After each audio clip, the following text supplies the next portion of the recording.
अशोक खरा याला न्यायालयामध्ये हजर केलं होतं।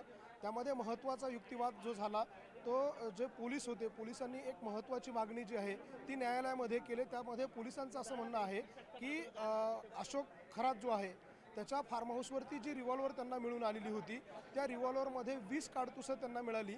त्यापैकी 5 काडतुसं त्यांनी वापरलेली होती आणि ही वापरलेली काडतुसं कशासाठी होती, ती नरबळीसाठी वापरली होती का, अशा प्रकारचा प्रश्न त्यांनी न्यायालयामध्ये उपस्थित केला। या गोष्टीचा आम्हाला तपास करायचा आहे आणि म्हणून आम्हाला यासाठी अशोक खरातची पोलीस कस्टडी हवी आहे, अशा प्रकारची मागणी त्यांनी न्यायालयामध्ये केली।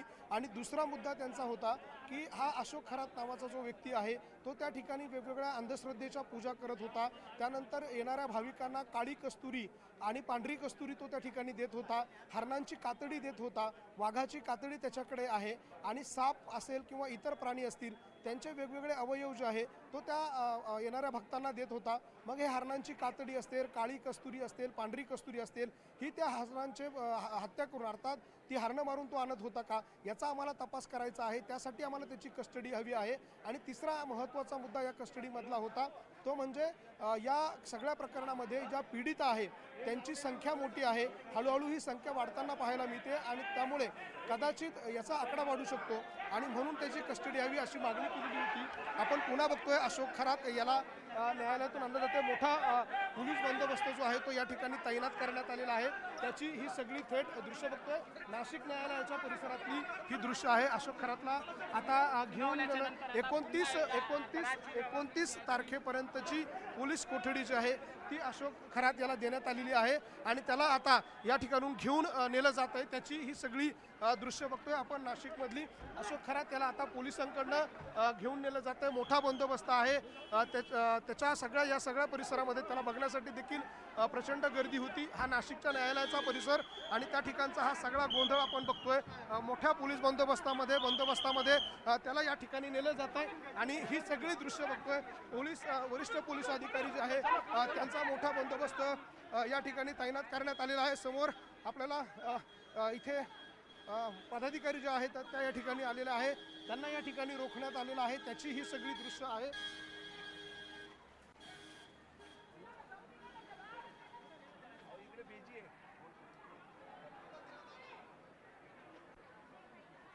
आपण बघतोय तृप्ती देसाई यांना पोलिसांनी रोखून धरले होतं।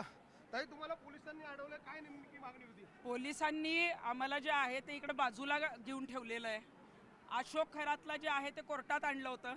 महिलांच्या ज्या महाराष्ट्राच्या महिलांच्या ज्या भावना आहेत की त्याला 2 कानाखाली तरी दिल्या पाहिजेत कुणीतरी जाऊन, म्हणून आम्ही इथं आलेलो होतो। आणि पोलीस जे आहे ते अजूनही त्याला संरक्षण देत आहेत, त्यालाच VIP ट्रीटमेंटमध्ये नेत आहेत। त्यांना म्हटलं आम्ही काही चुकीचं केलं तर आम्हाला ताब्यात घ्या, परंतु आम्हाला सोडतही नाहीत आणि काहीच करत नाही। त्या हरामखोराला सोडलंय त्यांनी। न्यायालयात म्हणतो की मी जादूटोणा केलाच नाही।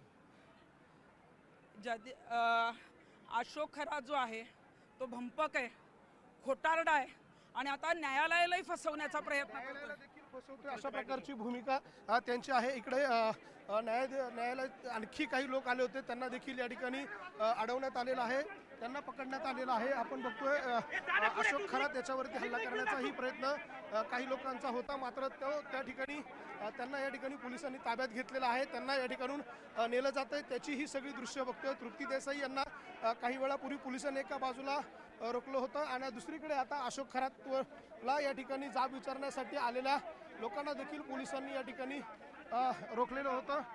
त्यांनाही आपण विचारणार जो कैप्टन खरात है जिसने 1 साल पहले एक पत्रकार ने आवाज उठाई थी, उसकी बातमी आई थी। उसके बाद अगर पुलिस ने